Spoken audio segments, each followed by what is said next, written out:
जी अस्सलाम वालेकुम। उम्मीद है कि आप सब लोग खैरियत से होंगे। मुराद सईद साहब की जानिब से नया पैगाम जारी किया गया है। ये सामने आप देख सकते हैं। पाकिस्तान तहरीक इंसाफ के ऑफिशियल ट्विटर हैंडल से मुराद सईद साहब ने ये पैगाम जारी किया है। उनकी जब भी कोई ऑडियो आती है, जब भी कोई पैगाम आता है पाकिस्तान तहरीक इंसाफ के ऑफिशियल ट्विटर हैंडल से, वो चीज सामने आती है। इस दफा भी उन्होंने कुछ बातें की हैं। एपीएस आने का जिक्र किया है, उसके बाद जो नेशनल एक्शन प्लान था उसका जिक्र किया है। बुनियादी तौर पे उनका जो पैगाम है उसका क्रक्स ये है कि उस दौर में भी जब ये सब कुछ हुआ था, उन्होंने कौमी असेंबली में इसके ऊपर बात की थी और उस वक्त भी पख्तूनों को टारगेट करने की कोशिश की गई थी। मुस्लिम लीग नवाज की हुकूमत की ये पॉलिसीज थी और उस वक्त भी इनके जो वुज़रा थे वो इस किस्म की बातें करते थे। और हालिया अरसे में भी आपको पता है कि एक तरह से पाकिस्तान तहरीक इंसाफ इल्जाम ये लगाती है कि प्रोफाइलिंग हो रही है, पख्तूनों को टारगेट किया जाता है। और अपनी सारी बात करके, जिसमें उन्होंने नकीबुल्ला का जिक्र भी किया, आपको याद होगा कि नकीबुल्ला का एक ऑपरेशन के बीच में उनको मार दिया गया था, उधर मुबैना ऑपरेशन वहां पे कराची में, जिसमें राव अनवार का नाम आ रहा था। ये वही राव अनवार हैं जो जरदारी साहब के बड़े करीबी समझे जाते हैं। तो उनके ऊपर ये इल्जाम लगा था, फिर उनकी वो गिरफ्तारी के वारंट वगैरह भी निकले थे, मामला सुप्रीम कोर्ट तक गया था, वो बहुत कुछ हुआ था, आपको याद होगा। उसका भी उन्होंने जिक्र किया है। आखिर में उन्होंने कहा है कि मेरे पाकिस्तानियों, आप सब ने पाकिस्तानी रहना है। ये आपको आपके मसलक और फिरके याद दिलाएंगे, नस्ल और असल में उलझाएंगे, लहजे और जुबान को बुनियाद बनाएंगे, मगर जब तक आप एक झंडे तले मुतहद रहेंगे, ये अपने नाजायज कब्जे के लिए भोंडी दलीलें ना गढ़ सकेंगे और बहुत जल्द अपने गुनाहों के बोझ से, एक तरह से उन्होंने कहा कि उसी तले दब जाएगी ये हुकूमत। तो ये सारी बातें की हैं। मुराद सईद साहब का ये लेटेस्ट पैगाम है जो पाकिस्तान तहरीक इंसाफ के ऑफिशियल ट्विटर हैंडल के ऊपर शेयर किया गया है। अच्छा, इससे पहले भी आपको पता है कि इमरान खान साहब के ऑफिशियल ट्विटर हैंडल से भी कुछ चीजें शेयर की जा रही हैं, हुकूमत के ऊपर तनकीद की जा रही है। और पीटीआई के ऑफिशियल ट्विटर हैंडल के ऊपर भी लगता है कि कुछ दोबारा जो है वो सख्त बयानात हैं वो भी सामने आ रहे हैं। और एक तरफ पाकिस्तान तहरीक इंसाफ के अंदर से ये आवाजें आ रही हैं कि हमें अपने तरीकाकार को देखना होगा। अगर हमने चीजों को बेहतर करना है तो कुछ चीजों के अंदर हमें अपने मौकिफ में नरमी लानी पड़ेगी। मौजूदा जो हालात हैं इसका फायदा सिर्फ और सिर्फ नून लीग उठा रही है।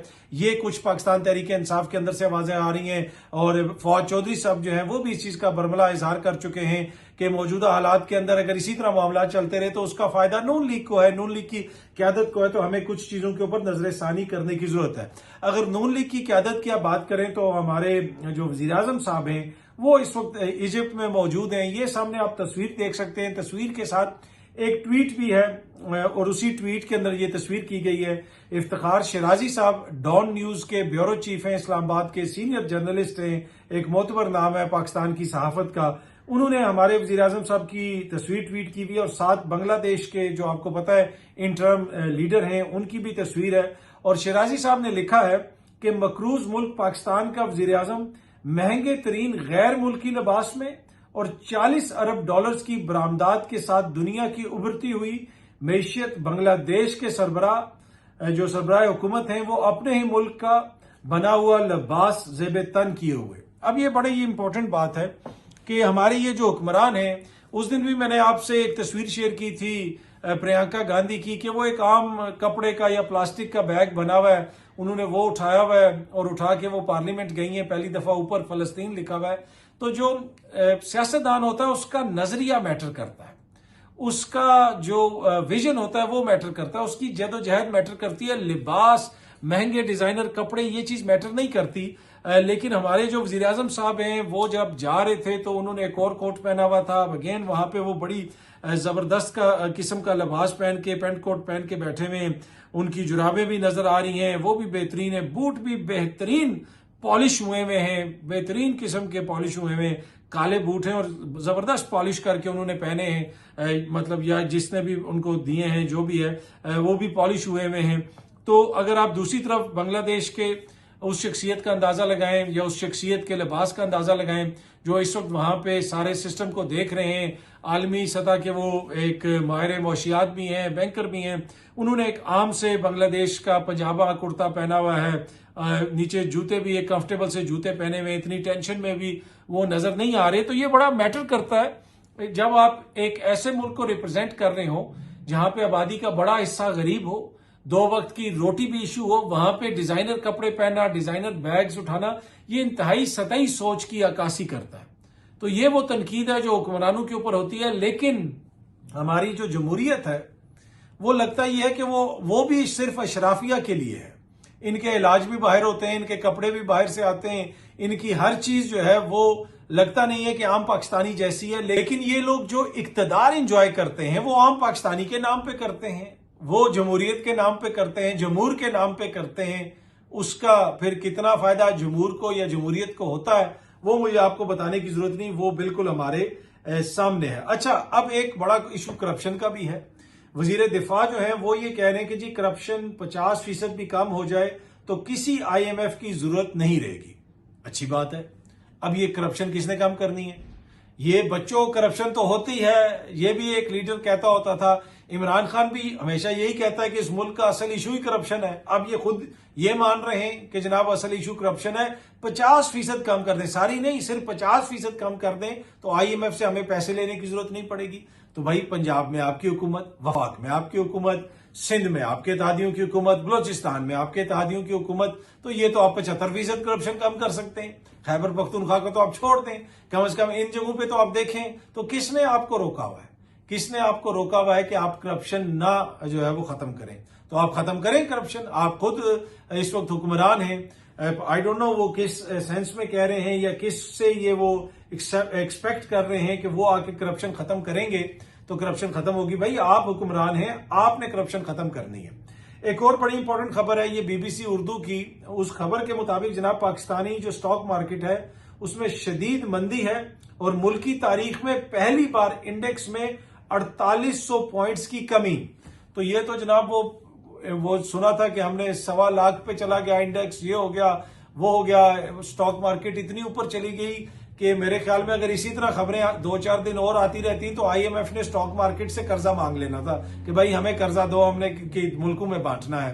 तो अब खबर आ रही है कि जनाब तारीख में पहली दफा इतनी ज्यादा जनाब वो स्टॉक मार्केट नीचे चली गई। तो ये स्टॉक मार्केट में क्या हो रहा है मेरी समझ से बालातर है। जिस तरह मैंने आपको पहले भी कहा था, अगर आपको कोई समझ आता है तो जरूर कमेंट करके हमें बताइएगा कि ये स्टॉक मार्केट क्या कर रही है। हमें नहीं समझ आ रहा, ये हमारे साथ कुछ कर रही है, अपने साथ कुछ कर रही है या मईशत के साथ कुछ कर रही है। जो भी ये कर रही है प्लीज मुझे जरा कमेंट करके आप समझाइएगा, हमें तो समझ नहीं आ रहा। अच्छा, अब खैबर पख्तूनख्वा में पाकिस्तान तहरीक-ए-इंसाफ की हुकूमत है। वैसे तो 3 सूबों में जो है इत्तेहादियों की हुकूमत है। अब इससे आप अंदाजा लगा लें, बहुत सारे लोग ये कहते हैं कि जी इमरान खान की पार्टी नहीं रही, इमरान खान की पार्टी खत्म हो गई। मेरे ख्याल में अगर इस वक्त पाकिस्तान के अंदर किसी की पार्टी है हकीकी मानू में तो वो तो इमरान खान की ही है। आप देख लें, पीपल्स पार्टी की 2 सूबों में हुकूमत है। बलोचिस्तान में सरफराज बुगटी साहब वजीर आला हैं, वो यहाँ पे इंटरम जो गवर्नमेंट थी उसका हिस्सा थे, वजीर दाखिला थे। उन्होंने टीवी पे बैठ के कहा कि जनाब अगर मैं किसी को ज्वाइन करूंगा तो नून लीग को ज्वाइन करूंगा। बाद में पता चला कि नहीं जी, उनको तो ख्याल आया कि मैंने तो पीपल्स पार्टी ज्वाइन करनी है। उन्होंने इस्तीफा दिया, पीपल्स पार्टी ज्वाइन कर ली, इलेक्शन लड़ा और पीपल्स पार्टी की तरफ से वो वजीर आला बन गए। ये है जरदारी की पीपल्स पार्टी कि एक ऐसा शख्स जो निगरान सेटअप का हिस्सा था, जो कह रहा था मैंने नून लीग ज्वाइन करनी है, अचानक वो पीपल्स पार्टी ज्वाइन करता है और उसको एक सूबे के अंदर वजीर आला बना दिया जाता है। अगर ऐसे पार्टियां बचानी है और अगर ऐसे पार्टी बनानी है तो फिर तो जरदारी साहब की पार्टी बहुत आगे है। लेकिन दूसरी तरफ इमरान खान की पार्टी है जिसके बंदे ना अपने हलकों में गए, जिनको ये भी नहीं पता था कि हमें कौन सा इंतखाबी निशान मिल रहा है, लेकिन उस पार्टी ने सबसे ज्यादा वोट लिए। उस पार्टी की 2/3 अक्सरियत से एक सूबे में हुकूमत है। तो ये एक बुनियादी सी चीज है। अब अगर जो हुकूमत है उनकी एक सूबे के अंदर, उस पर तनकीद हो सकती है कि वो क्या कर रहे हैं। कुछ इमरान खान के विजन के मुताबिक अली अमीन साहब की हुकूमत को कुछ तजावीज दी गई थी। वो 20 के करीब पॉइंट्स थे जिनके हवाले से कहा गया कि आप लोग ये कर सकते हैं खैबर पख्तूनख्वा के अंदर। एक तो वो ये कहते हैं कि जी हमारा चीफ सेक्रेटरी अपना नहीं है, हमारा IG अपना नहीं है, ये नहीं है, वो नहीं है। तो बहुत सारे मामलात के ऊपर वो कानून साजी कर सकते हैं। वो दफा 144 जो है उसके हवाले से सूबे में कानून साजी करें कि किसी को उसके तहत जो है नहीं पकड़ा जाएगा, MPO ऑर्डर उस तरह जारी नहीं किए जाएंगे। ये सारी कानून साजी वो देख सकते हैं, उसके ऊपर वो कुछ चीज कर सकते हैं। फिर उनको इमरान खान साहब की हिदायत के ऊपर मशवरा दिया गया था कि वहां पे ایسی قانون سازی کی جائے کہ خیبر پختونخوا آزادی رائے کے لیے اور صحافیوں کے لیے ایک جو ہے وہ گڑھ بن جائے، ایک امن کا گہوارہ بن جائے کہ جہاں پہ صحافیوں کے خلاف کوئی کارروائی نہ ہو سکے، آزادی رائے کی آزادی ہو، جو مخالفین ہیں وہ بھی بات کریں، صحافی بھی آ کے بات کریں اور ان کو مکمل آزادی ہو، جو خیبر پختونخوا کی حکومت پہ بھی تنقید کریں لیکن اس حوالے سے بھی کوئی پیش رفت نہیں ہوئی۔